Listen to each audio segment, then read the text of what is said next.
Сайн мэцгаануу та бүхэндээ энэ өдрийн мэндийг хүргэе. Цэкрүм эхлэхэд бэлэн боллоо.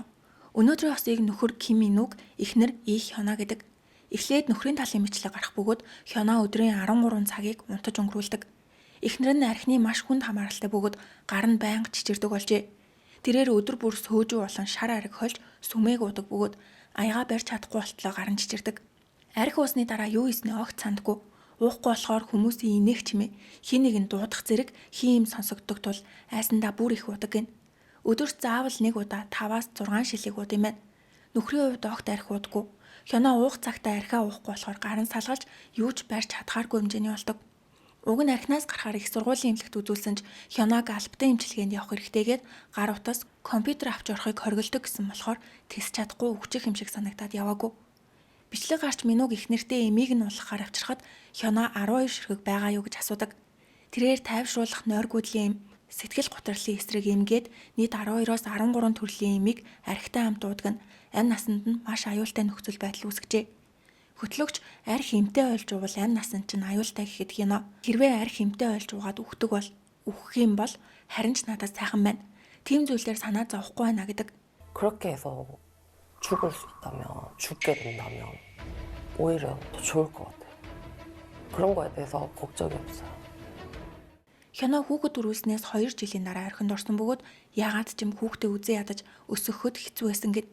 Ингээд хүнд хэлбэрийн сэтгэл готролтой болж сүулдээ тустай амьдрахаар шийдээд нөхөр хүүхдээ орхиод явжээ. Энэ хугацаанд Минүг хүүгээ ганцаараа өсгөж хажуугаар нь ажил их хэцүү байсан гэж ярьдаг. Хёна өнгөрсөн 8 сард гэртээ буцаж ирсэн юм байна. Гэр орны ажлын 90-99% буюу хоолыг, хүүхэд тасрах, цэвэрлэгээ, угаалга гээд бүгдийг нь Минүг ганцаараа хариуцдаг бол Хёна зөвхөн хүүхдээ цэцэрлэгээс нь тосож авах ажил хийдэгч үүнийгээ 10% том үүрэг гэж үздэг. 2025 оны 11 сарын 17-нд Хёна эмчилгээтэй исэн тэрээр согтуу гэртээ орж ирэхэд Минүг эмийг нь уулгаж унтуулад хажууд нь хүүтэйгээ байж идэл Хёна гинэт би чамайг араар чинь тавьж байгаа гэж хэлсэн. Маргааш өглөөнөөс ирээд юу ярьснаар санахгүйсэн тул Минүг утсыг нь шалгаж үзтэл өмнөх бүх чатнуудаа устгасан ч тэр өдрийнхийгөө устгаж амжаагүй байх ба ойрхон буудал хайсан байгаа нь жил болжээ. Гэхдээ ийм архичин үнийг тоодгол юм бах та. Хёнагийн нууц хамраг өөрөөс нь 14 насаар ах салсан эрэхтэй бөгөөд ажилдаг газрынхан гал тооны ажилтан байжээ. Хёна энэ талаар нөхөр маань найз шиг халамжтай бол тэр хүн аав шиг минь халамжтай байсан гэж утгагүй тайлбар хийдэг. 친구 같은 자상함이고 자상함이라면은 거긴 아빠 같은 자상함. 네. Тустай амьдарсан шалтгаан нь тайван байх гэсэндээ биш харин нууц амрагтайгаа чөлөөтэй уулзахын тулд байжээ. Тэд 1 жил 6 сарын турш нууцаар уулзсан ба Хёна тэр үнийхээ талаар намайг үнэхээр их халамжилж, тайтгаруулж нөхөр шиг минь ханддаг байсан гэж ярьдаг. Хёна эрүүл ахта нөгөө ахыгаа бодоод идэг болохоор арх уух үе байдаг бөгөөд согтохороо ах даваа гарагт амардаг. Тэр өдрөл түнтэй уулзж болно. Хоол идэж ярилцжээ мараа. Биднийг зүгээр л ах トゥ угийн харилцаатай үлдээгэж гэж нөхрөөсөө гуйж, уйлж дуулдаг болсон гин. Хөтлөгч энийг сонсоод өмнө нь аль хэдийнэ баригдсан ч нөхөр чинь уучлсан байхад дахиад ингэж байгаа бол харилцаагаа дуусгах ёстой юм шүү. Гэтэл нөхөртөөгөө хамт амьдарч байгаа мөртлөө нөгөө хүнтэйгээ 7 хоногт нэг удаа уулзуулж өг гэхээр ямар нөхөр зөвшөөрөх юм бэ гэж уурладаг. Хосууд 25 давхарт амьдардаг. Нэг өдөр Хёна нөгөө ахтайгаа яриулгээд тагтан дээрээс угаалгын машин дээр аваад тагтны хашлган дээр гарч гадна талд нь зүгдэн амиа орлоно гэж сүрдүүлжээ. Ингэж зүгдэж байхдаа ч тэр хүн рүү залгаад надтай яриул гэж хашгирсан гин. Нөхөр нь эхнэрээ аврахын тулд нууц амраг руу залгахад Хёна уцыг нь булааж аваад намайг ирж ав. Манай гэрт хүрээ дээр ярилцъя гэж хэлдэг. Харин нөгөө ах нь чи яагаад байгаа юм бэ? Хажууд байгаа хүнээ битгий зовоо гэдэгч Хёна хэдэн хоногийн турш тасралтгүй уйлж агсан согтуу тавьснаас олж Минүг тэднийг нэгт өдрөө болгон ах トゥ угийн харилцаатай байхаар уулзахыг зөвшөөрсөн байна. Гэтэл нөгөө ах нь цаана бүх зүйлийг удирдахжсэн нь тэдний ярьсан утасны бичлэгээр ил болжээ. Хёногийн нууц амраг ах нь би чамд уулзах зөвшөөрлийг нөхрөөсөө ав гэж хэлсэн мэт дээ.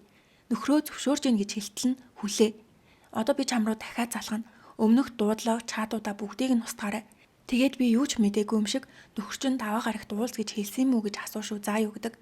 Минүг их нэртэй уурлахын оронд манай ихнэр уг нь ийм хүн биш. Тэр залуул их нэрийг маань удирдаад байна гэж өөрийгөө тайвшруулдаг. Хөтлөгч та өөрийгөө газлайтинг хийж байна. Ихнэр чинь өөрөө тэр залууд дурлаад өөрөө ийм үйлдэл хийж байгааг хүлээн зөвшөөрөх хэрэгтэй гэж зөвлөдөг.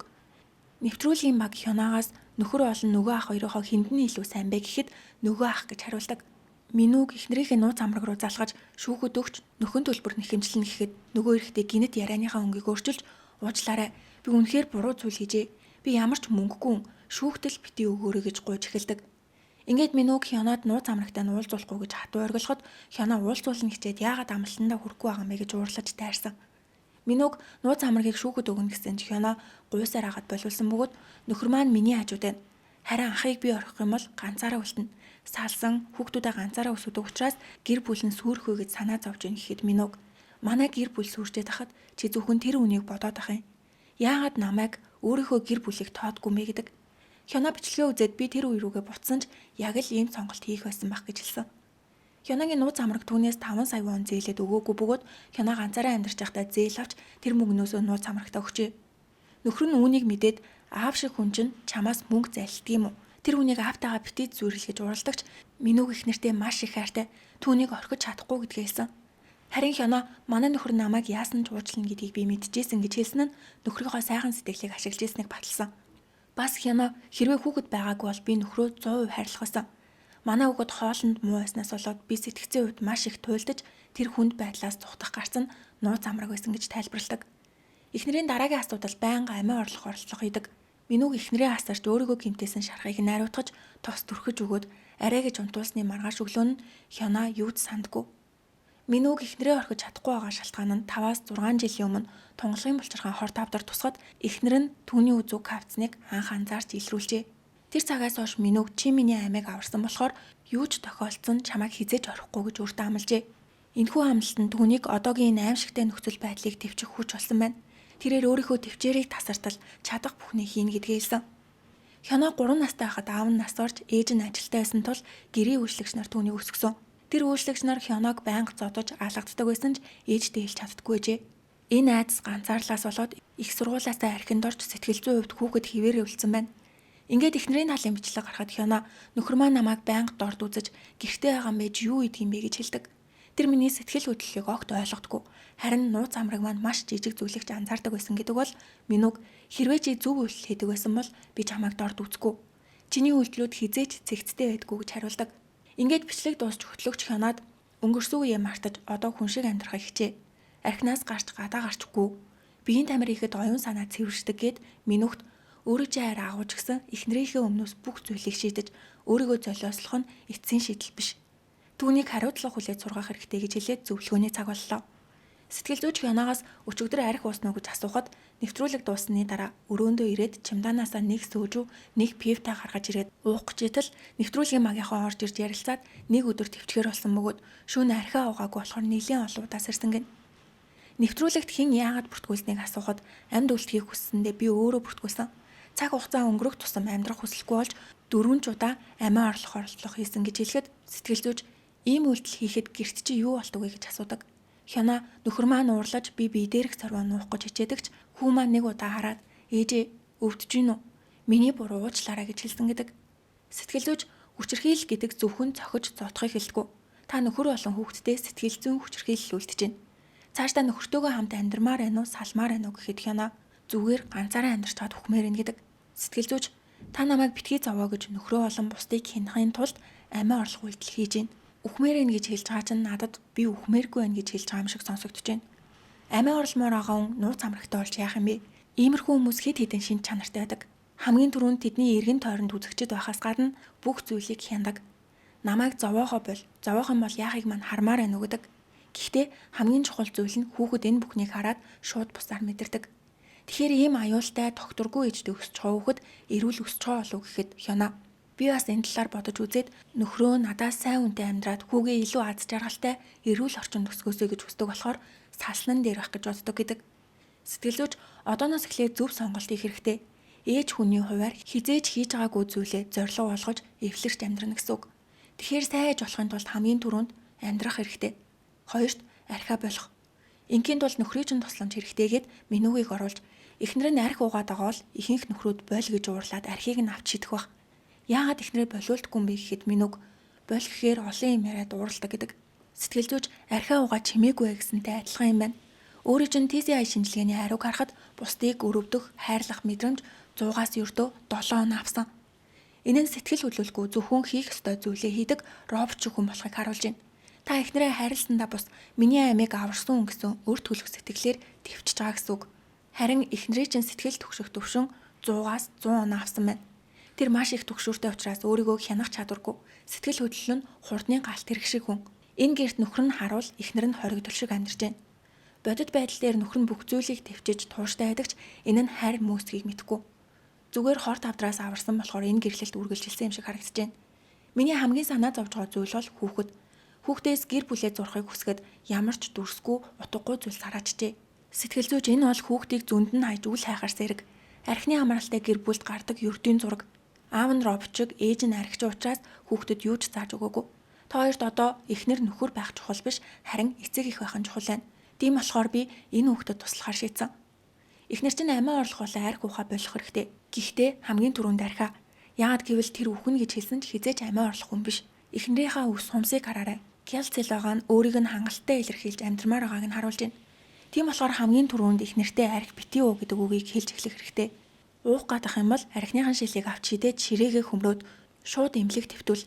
Тэгжээж ээж хүн болно гэж хэлээд хосыг хамтд нь оруулж хянаад нөхөр чинь хүйтэн хөндий өрөвдөх сэтгэлгүй санагддаг баг. Гэхдээ тэр угаасаа л тийм зүйлийг өөрөөсөө гаргаж чаддгүй. Энийг маш сайн ойлгох хэрэгтэйгээд хянаад архинаас заавал гарах хэрэгтэй гэхэд хянаа яг одоо чадахгүй гэдэг. Сэтгэл зүйч одоо чадахгүй бол дараа чадахгүй. Нэг бол архиа, нэг бол хүүхдээ сонгосноор эцэст нь эмнэлэг твтэж мэрэгжлийн эмчилгээ тууштай хэлгэн гэдгийг амлаад хүүхдийнхээ байгаа өрөөрөө ирэхэд хүү ааваасаа салахгүй ээжигээ тэрхээс татгалзаж байгаа нь хяногийн сэтгэлийг өвтгцөнж сайн ээж болохын тулд хичээх ёстой гэдгийг мэдэрч ийн гэж хэлээд зөвлөгөөний цаг дуслаа. Өрөөндөө орж ирээд хянаа өнөөдөр сүүлчийн удаа уучий гэж гуйхад чиний арх уухыг би одооноос огт зөвшөөрөхгүй. Хэрвээ чи уух юм бол би чамайг албатай эмнэлэг твтүүлнэ гэхэд хянаа нөхрийгөө хүүтэн эрс шийдэмгий байдалд цочордож чи намайг сэтгцэн эмнэлэг твтүүлэх гээд байгаа юм уу? Би угаасаа салах бодолтой ирсэн гэж орилж урвсан мэдрэмж авснаа хэлэхэд минь үг арахтах гэж оролцсон ч нэмэргүй байсан болохоор архитай нь хамт үлдээгээд гарсан. Нөхрөө гарсны дараа хянаа салгалсан гараараа архи авч удаг. Энэ эмэгтэй засрахгүй мэндүү бараг. Нэвтрүүлгийн төгсгөлд нөхөр Ким Минүг салахгүй эхнэртээ өөрийгөө засаж өөрчлөгдөх хугацаа өгөхийг хүсэж байгаа гэдэг бол эхнэр их янаач бас салахгүй. Өнгөрсөн хугацаанд гаргасан буруу сонголтуудаараа нөхөртөө маш их өвдөлт өгсөн. Одоо өөрийгөө засаж тэр шархыг нь нөхөж өгөхийг хүсэж байна гэдэг. Хосууд цаашид хамт амьдрахын тулд эхнэр нь 3 сарын дотор мэрэгжлийн эмнэлэг тандаж эм ууж архинаас бүрэн гарах. Дахин хизээж амиа орлох орлого хийж бие дээрээс сорив гарахгүй. Өглөө 9 цагт босож хүүхдээ цэцэрлэгт нь өгч авах зэргээр ердийн амьдралын эмнэлд орохоор болсон бөгөөд хянаа нөхрөөсөө ажиллаад харж ирээд орой олны дараа хүүхэд нохоотойгоо бүгдээрээ хамт зугаалах гэсэн ганцхан хүсэлтийг тавиад дуустдаг.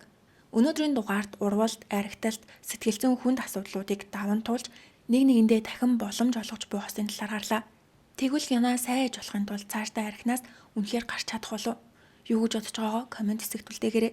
Хэрвээ бичлэг маань таалагдсан бол суугтаа лайк болон subscribe дарахаа бити мартаарай. Дараагийн бичлэгээрээ уулзтлаа. Түр баяртай.